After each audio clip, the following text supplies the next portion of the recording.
ששבוע קודם הוא עבר אימון בסימולטורים. מה במקרה היו התרחישים שימנו אותו?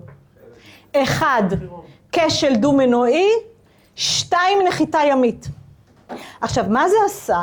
זה, הרי כשנקלעים חלילה למצב חירום, מה שעובד זה האינסטינקטים, אתה לא יכול לשבת ולחשוב, אוקיי, מה אני עושה עכשיו? זה האינסטינקטים שלנו פועלים. ואנחנו רוצים בסימולטורים שההתנסות במצבי חירום תיכנס לתוך האינסטינקטים של הנהג. זה מה שהטכנולוגיה היום מאפשרת לנו, וזה למשל דוגמה לסימולטור מאוניברסיטת איווה, סימולטור שמכשיר קציני בטיחות, זה 135 מעלות המסכים.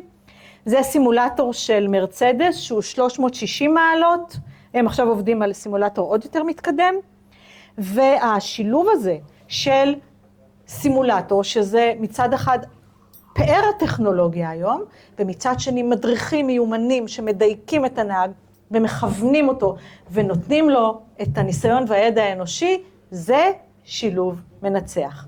תודה רבה ושיהיה בהצלחה.